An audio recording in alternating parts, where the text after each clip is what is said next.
Avignon, in the year of our Lord 1348, under the shadow of the Rhone and the higher shadow of death itself. The papal court has retreated behind its rose-stained walls, and the city fathers nail edicts to the doors of guild halls and baths, churches and taverns. They bear the waxen seal of keys and tiara, and the smaller seal of the city, two crossed rods above a cistern. The decree reads with a lawyer's neat cruelty: every household that keeps a latrine shall pay for its corruption. The cesspits must be counted and registered. The night soil must be carted only by men, licensed and sealed. The city cannot fight the plague, so it will regulate its stink. In the crooked courts of stone between St. Didier and the palace, a clerk in a faded black robe takes names. He speaks like a whetstone, flat, tireless, taking away a little from everyone. Household of Massey, he says. Cespeiants, inspected. One opening, one tax. He holds a rod marked with thumb widths to measure depth, though he never lowers it. He records numbers as if they were prayers, and each number is money that won't buy barley. A woman with red hands and a veil that has known too many washings stands in the queue with a folded paper, a bill for the pit behind her yard, dug by her husband before he took to coughing. The paper is stamped with a wax rose, already smudged by fingers. It seeps through, she says, to no one, to everyone. It seeps through the stone. She means the stink, and also the decree. The cart rattles into the lane, as the bells of St. Pierre toll prime. 4 oxen, each rib and angle under hide. The cart is painted with the same crossed rods and cistern, and its wheels are caked with old filth, hard as fired clay. 2 men walk beside it, their faces oiled to resist the reek, rags tied over their mouths. They wear wooden tokens around their necks, stamped with the city mark, and carry iron hooks like shepherds of another, fouler flock. The people give way as if the cart carried plague itself, though everyone says today that the miasma is clean when confined, poisonous when freed. So the cart bears, like a saint's litter, a necessity that everyone must turn their face from. The first house on the day's route is that of a tanner, known by the brown river of waste that runs from his yard to the gutter. He meets the collectors with a stare that is all bone and sinew. He has paid his dues to the guild, and his bribes to the wardens, and now this new tax glares at him from a piece of parchment. He says nothing. He parts the gate. The men drag the iron hook through a latch and lift the slab that covers the pit. There is a sound like a slow boiling, soft and full of old breath. The stench uncoils and lays on the lane. People swear they see it, a faint, wavering veil like heat over summer stones. A child coughs until he retches in the gutter, and his mother drags him back by the elbow. The clerk learns his lessons, who stands too close to a night soil cart. He backs away and lifts his sleeve to his mouth. The fee, he says, turning pages. For unregistered evacuation, double the fee. The tanner's jaw works, then he goes into his house. He returns with coins, dull with use, the kind that have passed through too many cold hands to glean.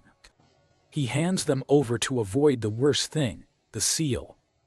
Those who fail to pay will find the city's red wax stamped on a board across their privy. Sealed pit is the opposite of mercy. Behind the tanner's yard, a narrow garden is already giving up to the summer's drought. Someone had hoped the refuse might fatten the soil. Now the decree makes that hope a crime. If the inspectors see a patch greener than the rest, a plant too eager, the house pays thrice. The city has decided what is clean and what is foul, and both cost silver. Do you think you would have paid then and there coins for the right to empty your foulness, rather than argue and risk a seal? Or would you have said, "We have given enough to the Lord who never comes, to the priest who asks 1/10 of our bread, to the bridge that we must repair every spring"? Would you have risked the summer with your pit marked shut? A boy named Etienne, 12, too slender for his age, watched the collectors from behind a rain barrel. In his hand is a lice comb, a prize his mother uses on all their heads. He scratched with it absently as he watched the men work, as if the sight had awakened a kind of itch he could not locate. The pit at the rear of their own yard is lined with stones they spent a winter hauling. His mother keeps a lid over it, tight as a chest. She is the sort who folds rags twice along the same crease. Her husband's cough is louder this week. He sleeps in a corner with his head on a sack and dreams of plowed furrows, though the fields are far. The decree says, anyone who pours night soil into the river by unlicensed cart shall be whipped or put in the stocks. The river is the city's throat. The city fathers fear it more than rats. The decree also says, bathhouses shall limit their hours and heat, and the attendants shall cleanse their stones with vinegar after each bather. Vinegar is a kind of sacred water now. It tastes of penny and sigh. Vinegar to clean the benches, vinegar to rub the hands, vinegar to wash the money with. The Guild of Carters has its own monopoly on misery. Only men with the city token may carry the barrel ladles. Only their oxen may groan through the alleys. If a household tries to haul its own pails to the dumping ground beyond the walls, the old quarry where even nettles sicken, the carters denounce them to the wardens. The law is a net with many knots. Whatever you try to do catches on a rope you didn't see. At Vespers, the swollen light of the papal palace bleeds into the sky like gold spilled into water. Below, in a lane where the gutters run narrow and brown, a warden with a halberd stands by a door and reads names from a list. His breath plumes tiny in the cooling air. House of the widow Aud, he says, knocking. The woman opens with a cloth over her face. Her eyes are red-rimmed. Your pit, the warden says. It was emptied in Lent, the woman replies. The warden nods at the carters. One raises his hook. The other spits, a bitter little prayer. They push past her in the gloom. The wooden lid resists and then lifts, and the smell is so strong even the warden steps back. Registered? The warden calls to the clerk in the lane. Not in my book, the clerk calls back. Not in anyone's book. The lady has evaded. The widow's shoulders set. She has no coin for this. The men lower their human bucket, hoist, empty, hoist again. The oxen shift, their ears like ragged pennants. The wardens say nothing more until the pit's voice is lowered to a gurgle. Then the warden gives a gesture, and the clerk moves in, and rubs a smear of crimson wax across a billet of wood, and nails it above the pit. The wax cools in a moment into a stamp, 2 rods, a cistern, the date. The widow's mouth opens soundless. You will keep your waste until you pay, the warden says. If we find the seal broken, you will sit in the stocks 2 days in front of St. Agricole. God keep you. He means the city will keep you. At the market the next morning, the men who carry scales, some for bread, some for justice, are busy. The bread assize is strict now. The bakers bake smaller loaves and call them the same by law's words. Men stand on slips of wood in the damp square while the beadle reads their offenses. He did pour his privy into the river, goes one. He did foul the lane at night, goes another. The offenders look at their feet, and then at the small crowd that has gathered to watch. Children watch every punishment like a story with teeth. They whisper the moral to one another and keep it in a pocket to take home. There is a stall that sells combs, and among them, a comb with teeth thin as a row of needles. The seller knows his market. He holds it up, and the morning light catches the polished bone. Lice fear discipline, he says, smiling with a mouth full of spaces. Mothers finger their tokens and look at their boys.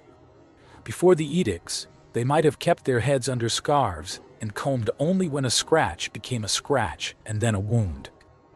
Now the wardens can inspect scalps and find households for visible vermin. The edicts do not say exactly how clean is clean. The law leaves room so that the poor do not quite fit. At the far end of the square, a man in a physician's robe, stiff with old sweat, holds a bunch of herbs under his nose as if it were a relic.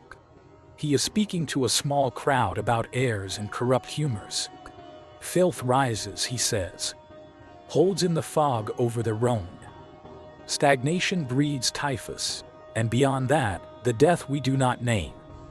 The latrines teem with it, unless they are cleansed regularly. He looks grateful for the city. His words fit the edicts like a glove around a small, anxious hand. Do you believe, hearing him there, that taxes can scour a city clean?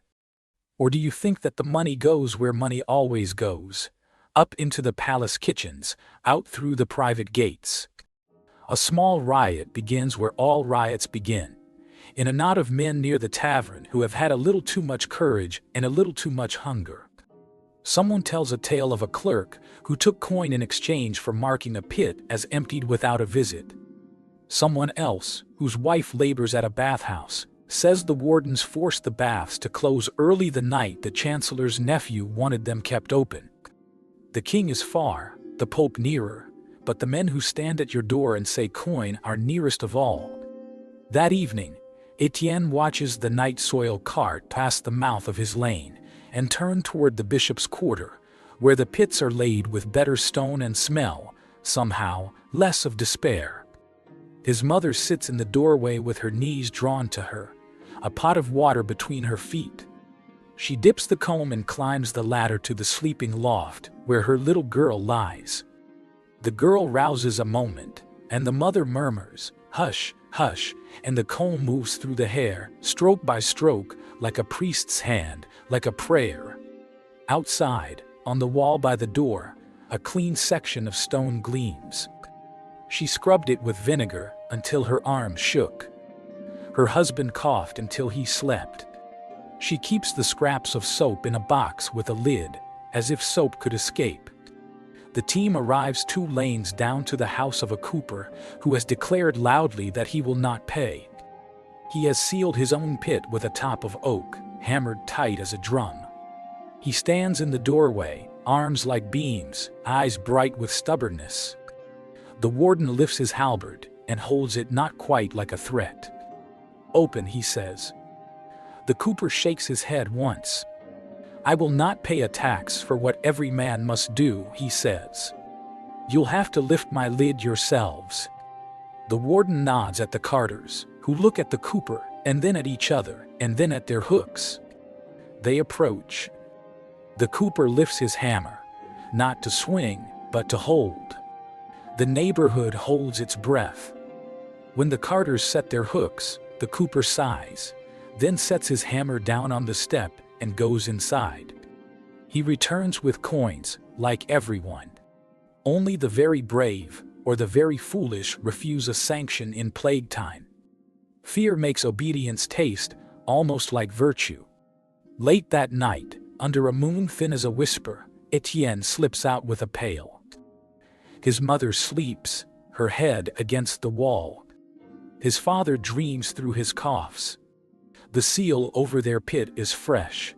His mother paid that day with a hen and 2 little coins. They are allowed 1 emptying and 1 only, until the next month. The boy looks along the lane to be sure no warden stands where the night is thickest. He lifts the lid, timidly, and the world breathes on him from below. He lowers the pail with both hands and pulls, feeling the weight like a story he can barely carry. He pours the pail into the tub that the carters will haul in the morning. He is careful. He is 12. He does not want to make trouble. He only wants his mother to find the pit lower, to feel relief for a day. A shadow moves, and the boy freezes. It is a friar, shuffling through the lane, mumbling Latin. He pauses, sniffs, peers at the boy without much curiosity, and moves on. The boy breathes again. He completes the work, and replaces the lid and goes inside and lays the comb under his pillow for luck. Out beyond the walls, the dumping ground is a crater with a path worn smooth by feet that can no longer smell. A sentinel watches there with a cloth around his nose and a torch in his hand. He marks who comes at night from farms, who waits to throw their buckets and run. The edict lists the fines for trespass as if it were listing alms. In the morning, men queue again at the clerk's table to pay or argue. A man with a cart brings in a sealed basket. He opens it to show dried mint, a luxury in fear. The clerk glances at it and writes herbs for the bathhouse, sanctioned. A washerwoman asks if she may pour the water from her tub into the ditch. She is told that gray water is taxable if it carries the smell of soap. She stares in disbelief. The clerk shrugs. Someone clapped a new line onto the decree in the night, and now the city collects a tax on the scent of cleanliness. When a beadle and 2 wardens march a man to the stocks, the crowd gathers like iron to a magnet. The man is thin but not poor, his tunic too fine for the first rank of hunger. He broke the seal, the beadle reads, and points with a baton to the man's stained cuffs. The man lifts his chin. I broke the seal because my children could not breathe, he says. They coughed until they bled. The pit was full. I paid last month. He looks at the faces, hoping to catch one that will speak for him. No one does. The warden set his legs in the wood, the iron falling into place with a sound like a verdict. Flies find him. The sun finds him. He stares at the ground until evening. When they let him go, the man shuffles home with his ankles welted. His wife meets him in the door and puts her head to his chest. He smells of oak and sweat and humiliation. We will pay before it fills next time, she says, not looking up. He does not answer. The papal officials send a letter to the city fathers, commendation for order, suggestions for tightening the clean regime. The people are to be saved from their own negligence. One line reads. The scribe who copies it pauses. He is a careful man, with neat hands and a habit of attending to detail. He thinks of his sister's house, where vinegar burns their fingers raw. He writes the line anyway. At the bathhouse by the butcher's gate, the keeper hangs a placard. Hours are shortened, scent is monitored. A bucket sits near the door with a cloth steeped in wine. Those who enter are made to wipe their hands and show their scalps. The steam rises like a ghost and beads on the dark walls. Men whisper their fear of the pest in there, as if the stones themselves might catch it and carry it to the next bather. A warden stands by, counting heads. A woman knocks at the side door and begs for a cup of heated water for her father. The keeper gives her the cup and looks away as she tucks it into her cloak like a stolen loaf. In the high precinct, in a room where the air smells of beeswax and iron ink, a counselor explains to another counselor that the cesspit tax will keep order. He points with a clean nail to a column of numbers. We cannot pray the plague away, he says. We can manage the filth. The other counselor nods and uses a knife to trim the quill. Neither man has emptied a bucket in his life. And the night soil cart rolls on, day after day, the oxen wearing grooves into the lanes like scars. Children learn to know the rhythm of its passage as they know the bells. The wax lender grows rich. He sells small sticks of red that find their way onto every billet, every door. The people begin to dream in wax. They wake with the taste of vinegar at the back of their tongue. They wash a little more than they did. They speak a little less loudly to the wardens. They look at the river as if it were a mouth that might swallow them, and sometimes they throw in a pinch of salt as insurance. One afternoon, Etienne's mother returns from the market with a small parcel. She unwraps a piece of cloth to show a new bone comb, finer than the old one. We will not be fined for lice, she says, almost fiercely. She builds a small fire and boils water with a sprig of mint. She rubs vinegar into the comb until her eyes water. She makes Etienne sit on a stool by the doorway where the light is good. She parts his hair with the focus of a scribe. The comb scrapes softly. "Hold still," she murmurs. He holds still and gazes past her arm to the lane. The cart turns the corner, and he closes his eyes. "Tell me, if you had been there, if the city posted a seal over your privy and counted your stink like it counted your soul, would you have bought the comb, boiled the water, paid the tax, kept your head down and your pit low? Or would you have waited for night and taken your bucket to the river with your heart in your throat, praying not to meet the sentinel's torch? Would you have trusted the men with the book and the wax to keep the pestilence out of your house? The decree remains. It will remain long after 1348, long after the second harvest of sorrow. It will become a habit, like crossing oneself at a bell. The carts will pass, and the men will mark their tallies, and the city will smell as cities do, of smoke, sweat, hot iron, tallow, and behind it all the steady breath of the pits, rising and falling like the lungs of a giant sleeping under stone. Above, behind the palace glass, people will whisper that the edict saved lives. Below, in the lanes, people will whisper that they saved only themselves from punishment. And in doorways at dusk, women will comb their children's heads and listen to the wheels, waiting for the day a little money is left over after the vinegar and the wax. At dawn, the bells tremble again, and the edict clerk sharpens his quill with a small knife that leaves curls of feather on the table like shavings of bone. New lines are added to the decree, as if the city were a patient, and the scribes the surgeons who must bleed it each morning. This day the addendum speaks of cloth. Hems not to exceed 2 finger widths beyond the ankle on market days. No fur trims save for guildmasters and widows of clergy. No ribbon, no dyes of costly tincture except within the bishop's precinct on holy festivals. The city says that poverty must be visible, legible, and modest. The wardens call it sumptuary correction. The women in the lane call it the scissors. The wardens come in a pair, iron-shod, with a beetle behind them carrying a ledger and a pouch of sealing wax that seems to sprout everywhere like a fungus. They carry shears long as a forearm. They are polite at first. Politeness makes the cutting easier. At the stall of a cobbler's wife with good hands and better needlework, one warden pinches her child's sleeve.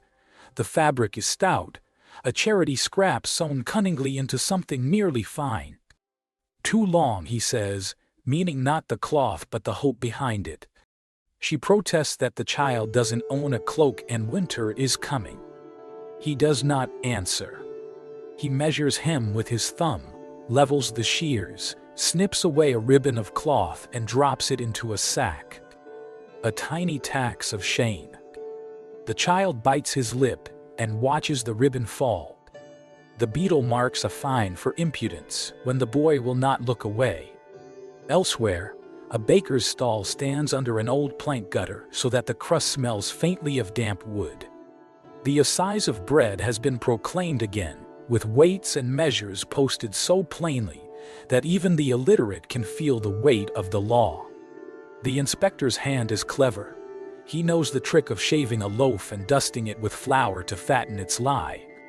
He lifts a loaf, weighs it in his palm like a hawk handler testing a bird, sets it on iron plates, and reads the needle as if reading the will of a saint. "Short," he says. The baker protests with hands turned upward, showing flour-whitened palms as proof of innocence. The inspector pulls a thin cord, ties it around the loaf, and pulls. The bread splits like a confession. Inside, a pocket of air, deliberate. The crowd murmurs the way a crowd always murmurs when it sees both skill and sin. To the pillory the beetle says, and the baker will stand in the wooden frame with his loaf tied around his neck until dusk. He bakes in famine, someone mutters. "We all do," answers someone else.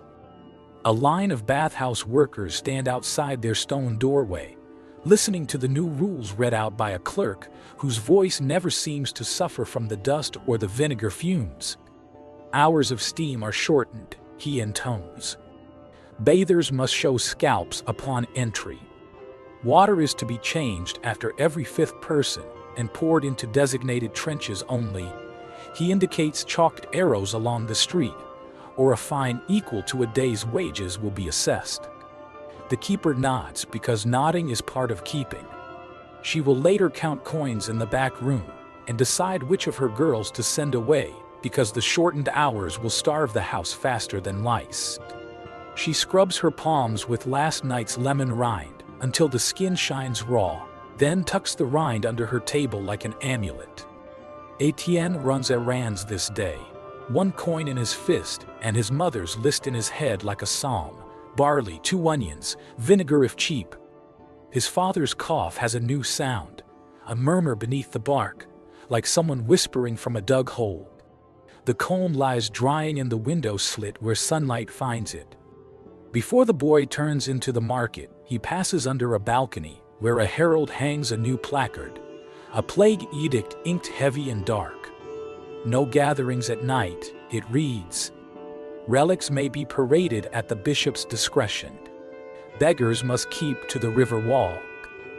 All sellers of wine shall water their casks at a rate of 1 to 3 and no more, under penalty of the lash. The crowd grumbles. They water the wine and find the water, someone says, and laughter cracks like a cold twig. The herald ignores them. He smooths the placard with a palm and rings a bell. In the shade of the scribe's canopy, a woman wearing a clean veil pays to have a petition written for the council. Her husband was beaten by wardens who called his cough disorderly. She wants mercy, or at least permission to cover their pit with a better lid that will not leak stink into the lane and draw fines.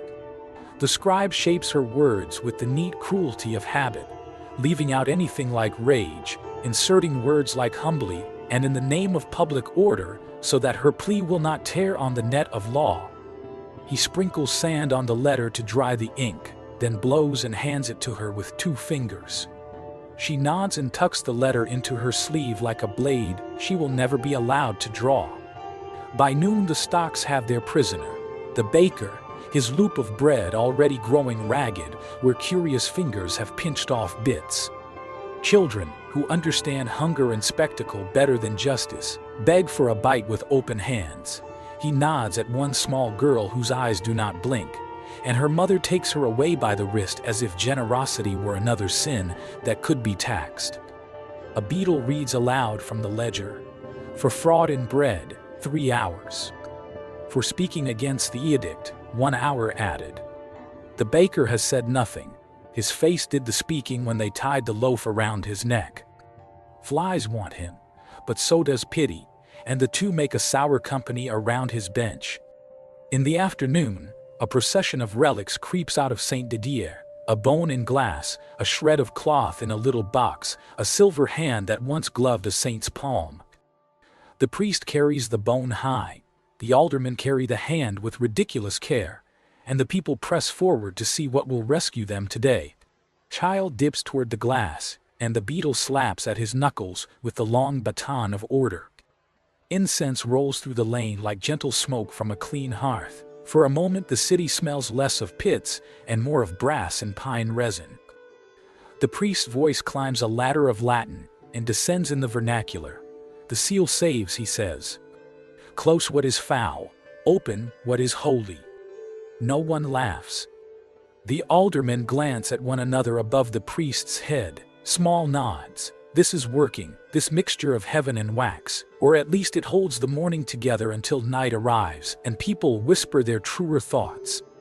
By the butcher's gate, a little knot forms, 24 men thick, their faces the color of old snow. A rumor ripens. A carter charged triple at a widow's house, then dumped her bucket on the ground to punish her for weeping. A second rumor. The counselor who designed the cesspit tax has no pit in his own house. His garderobe drops over the palace wall into a private channel. Rumors breed with no midwife. A voice rises, sharp, young, thirsty for a first speech. We will not pay for filth we did not invent. Another voice answers, older, tired, we will pay, and our children will live. A third voice, from the tavern doorway, speaks lazily and dangerously, take the cart. And suddenly the oxen are jerking in their harness, and men are at the wheels and the carters shout, and the warden's halberd skitters away on cobble. The cart tips, rolls, and the tub like a great dark lung spills its breath into the lane. The smell hits like a sermon that shames everyone at once. Men gag, stagger back, laugh, howl. The beetle's baton appears like a snake in air and cracks a shoulder. A cobbler's awl flashes. Someone goes down with a cry. The oxen bolt, then halt stupidly at the alley mouth, steam rising from their flanks. A brick arcs, catches the beetle on the temple. He falls like a puppet snipped from its strings. The boy Etienne, who has been watching wide-eyed with an onion in his pocket, finds his legs moving of their own will. He runs, because running is what boys do when the world breaks and grows a new fierce edge. The riot burns hot and brief, as all small fires do. Wardens pour in from the square with the practiced gait of men who have walked into worse. The halberds point down first, then up. The iron tips write new rules into air. The men who tip the cart vanish into side doors that suddenly appear like questions. Someone drags the beetle into the shade. Priests appear like mushrooms after rain. The tub sits emptied like a belly turned inside out. A washerwoman begins to throw sand over the spill, as if she could bury the edict itself. By evening, the city has arranged its response. Torches flare where day recedes. A table, a chair, a judge in a black coat, a clerk with a fresh quill.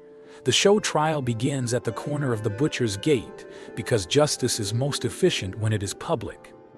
They bring in 3 men, one bruised, one bleeding from a graze on his scalp, one very calm with the look of someone who has decided to become whatever the city calls him. The judge's ring is heavy. He drums it on the table. Disorder and plague time, he pronounces before the clerk has even read their names.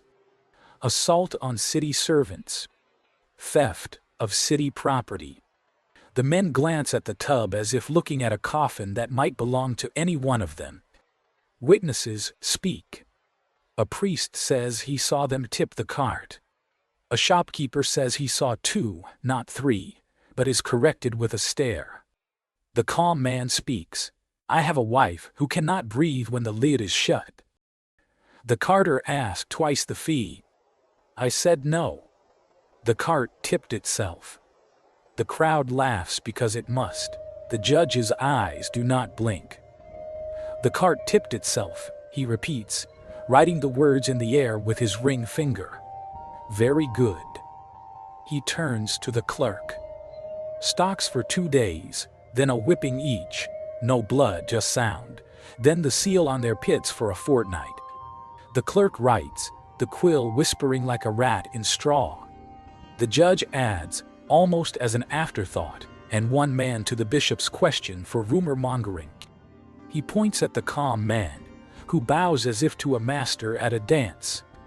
They take him not to a battlefield of law, but to its undercroft. The dungeon is low and wet, built in an age when stone was cheaper than pity. The corridor swallows light. The iron rings on the wall look like black flowers that will never open. The keeper of keys knows the rules. Write the name, note the hour, count the links when you chain the man so that no chain ever grows by sympathy. He inspects the prisoner's hands and notes calluses. Useful later if the bishop asks whether the man is a faker. He says, almost kindly, answer the questions quickly, and your feet will not know the block too long. The calm man nods, and in the nod there is acceptance so complete it looks like grace. The bishop's question is not the rack, not at first. It is a room with a chair, and a table and a voice. The voice asks where he heard what he said about the counselor's private channel, Who else heard it? Whether he said it at the tavern or in the lane. Whether he believes that taxes can stop a pestilence sent by God. The man answers neutrally, his mind moving carefully between ropes he cannot see. He says, I know only my pit and my wife's lungs. The voice says, you know more than that, and the keeper's knuckles rap on the door. The block waits, glazed with old sweat, polite in its way. They bind his ankles and lift a little, then a little more. Time lengthens until it is longer than a lane, longer than a river. He speaks then, not names, because the city has already written the names into its book, but probabilities and phrases. The voice decides to be satisfied. It is late, and plague watches no man's schedule. Above ground, the relic procession arrives a second day in a row. The bone glitters. The silver hand gleams. The aldermen, chastened by the riot, walk more stiffly with their burden, and their eyes flick to the crowd as if expecting the people to tip them too. But the crowd has been seated with wardens, and the wardens have soft voices today. Make way, neighbors. Make way for the saint. A woman kneels in the gutter with her baby held up like an offering. The priest's sleeve brushes her cheek as he passes. The saint will not stop for her because saints never stop in the middle of a program, but she looks relieved just to be near the glass. The bathhouse keeper scrubs the benches between bathers until the stone seems to shed a skin. She has hired a boy to stand at the door with a pot of vinegar and a rag. He dabs each hand that comes through, turns over each cap to look for vermin, and tries not to blush when women lift their hair. The wardens inspect at odd hours to catch laxity. The keeper has learned the trick of leaving a towel over the worst crack and smiling, as if it were not there. She counts heads like rosary beads and stops at 40, because that is what the chalk says today. When the 41st woman comes, begging for heat for her father's chest, the keeper gives her the water anyway, and then stands in the corner and weeps where no one can see the weakness that will cost her. On the third day after the riot, the council announces a penalty levy to pay for the damaged cart and tub. The levy is phrased delicately, as if it were a privilege to be fined for one's neighbors. It is collected by men who do not quite smile. The clerk at the corner table writes receipts with his tidy cruelty and hands them out like indulgences. Etienne's mother trades a little brass pot for a half mark and pays, face blank. She holds her breath while she counts the change and looks at the coin. Does it carry plague like rumor? She wipes it with vinegar and puts it into the pouch with the comb. She will not let her boy touch the pouch unless his hands are clean enough to sting. When the calm man is finally returned from the bishop's question, he has the look of a man who has been through a narrow door and wishes only to sit down. The lane receives him the way a family receives a cousin after a long journey. A nod, a loaf, not too many questions. The seal goes on to his pit with a brisk slap of wax and wood. He bows as if to a master again. 15 days, the warden says, almost apologetic. Keep your lid. The man nods, and his wife draws him inside and washes his ankles with a cup of warm water as if the wash could turn back time. A carter comes to the lane who is different from the regular pair, younger with a scar that makes him look perpetually amused. He handles the hooks like chopsticks and hums to the oxen as if they were children. He talks to Etienne without the practiced superiority of a man who knows he has the city's seal hanging at his chest. You are a quick runner, he observes when he catches the boy watching again. Want to fetch the tokens for me from the clerk? He holds out a brass disc with the city mark, warm from his palm. Etienne glances at his mother, who nods once, then looks away. One does not ask for a job in plague time. One receives it as if from heaven or fate. The boy runs to the clerk and back, his feet skimming ruts he knows like the lines in his own hand. The carter pays him with a sliver of dried fig and a look that says, next time, more. Etienne hides the fig under his tongue until he is sure no one will ask to share. Later he divides it into crumbs and gives his sister the bigger piece, a private triumph. The Guild of Carters closes ranks after the riot. They adopt a rule: no cart goes alone. Each must keep within earshot of another who can blow a horn if the lane turns hot. The horns are cheap tin, and they bleat like goats. The sound becomes part of the city: horn, bell, hawker's cry, cough, the faint hiss of vinegar on stone. When two carts pass each other near the bishop's quarter, the carters nod and say nothing, each measuring the other's load with a glance as precise as coin.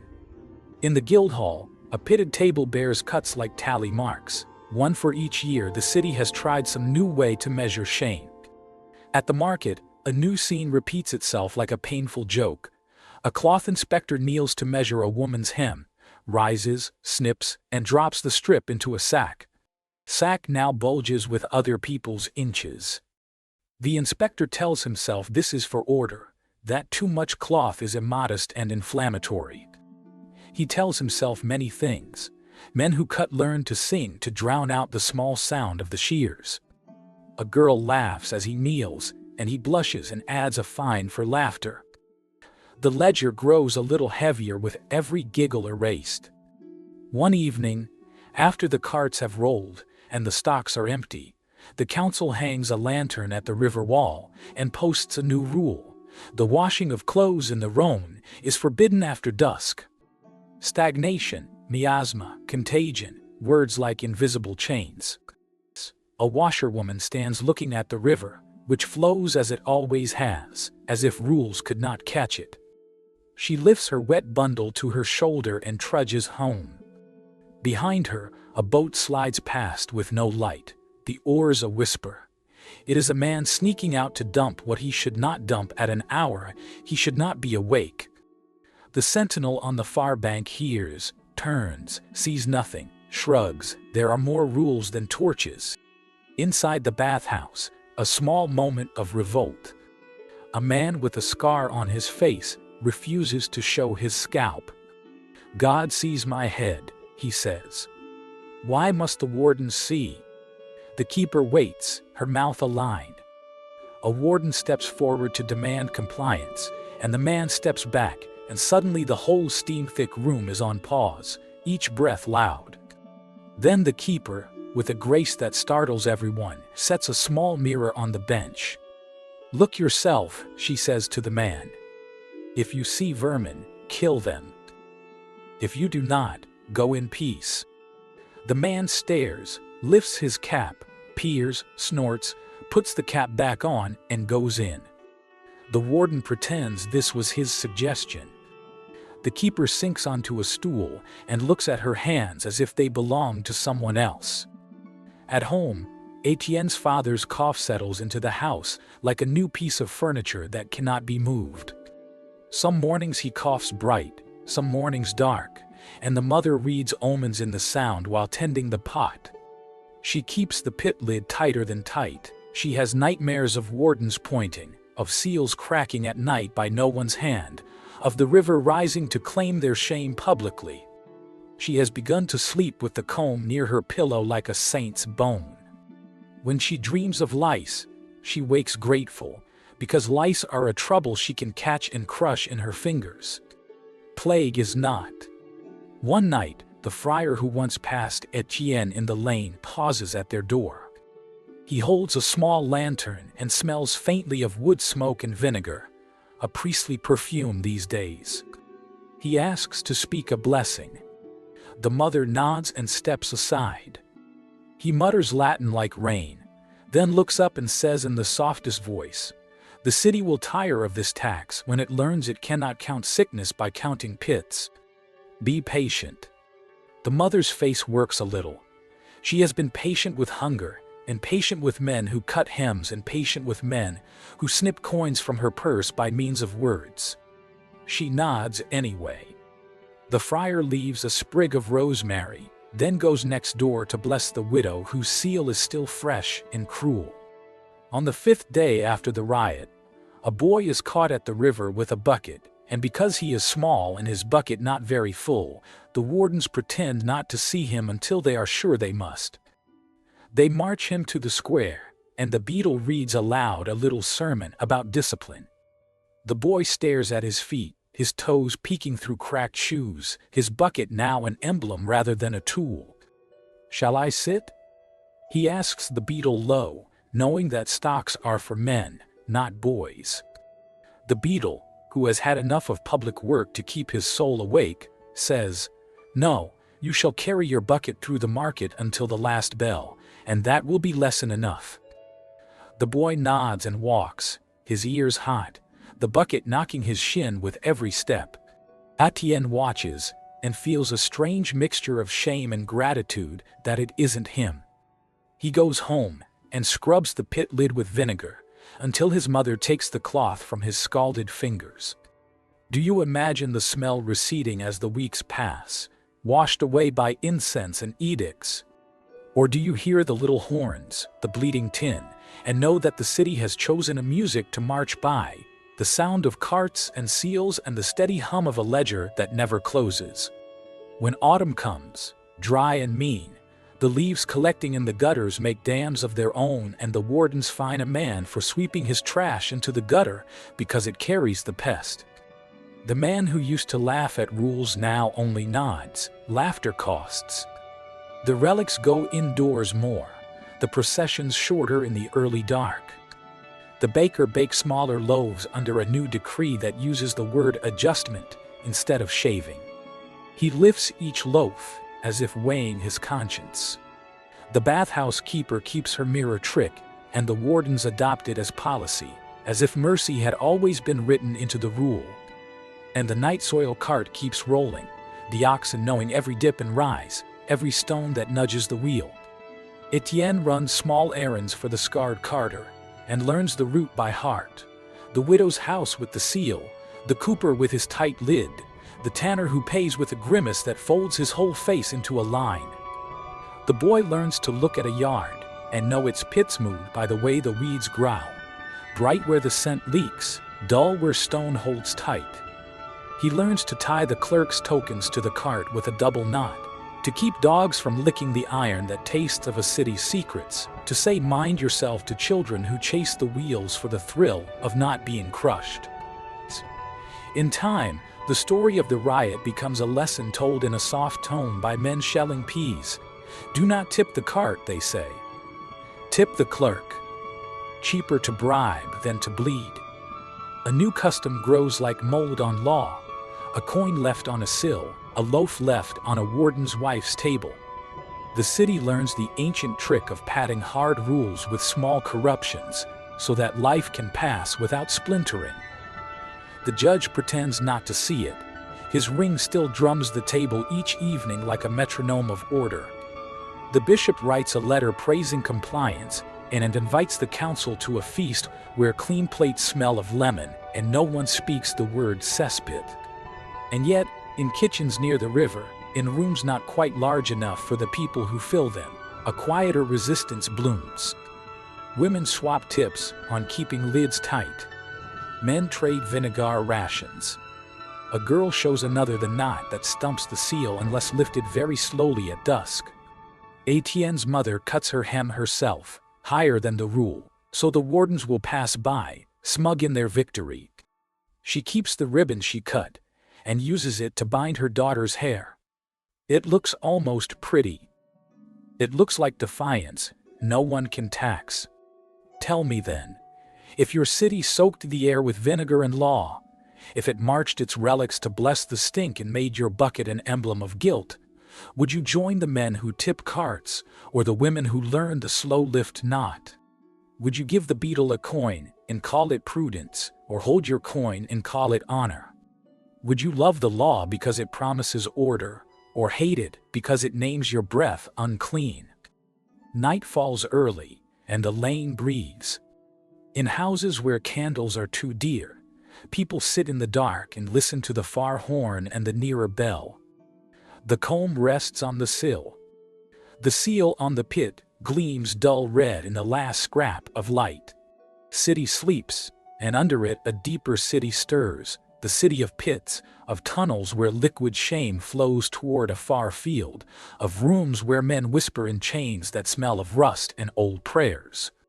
Above, behind windows bright with beeswax, men raise cups and say that the cesspit tax saved lives. Below, in doorways, people measure salvation day by day in onion halves and small mercies, and hope that winter will be kinder than law. Winter comes not with snow, but with a hard, thin wind that files every edge smooth. The Rhone runs colder. The breath of the pit seems to rise more slowly, as if even foulness is reluctant to move. The council tacks up a final addendum before Advent.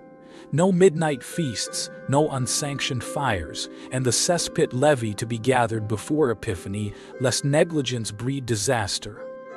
The scribe writes the words with his usual tidy hand, then places his pen down and rubs the ink from his fingers as if the letters might cling.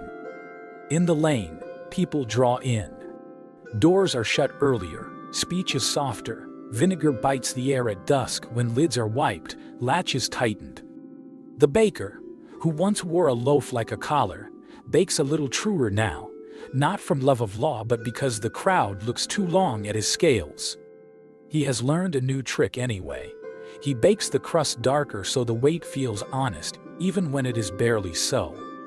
He gives a heel of bread to the calm man who went below to the bishop's question. Gratitude makes both of them uncomfortable, and yet the heel changes hands. Etienne's father's cough becomes a clock. It tolls in the night, slackens at dawn, tolls again at noon. The mother trades the last piece of her copper kettle to the scarred carter for a promise. One extra emptying before the new year, marked clerical error on the ledger.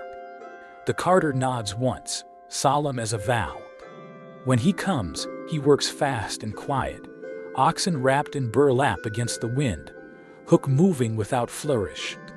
He tells the boy, hold the token, and for a while Etienne feels the city's seal warm his palm instead of chilling his door.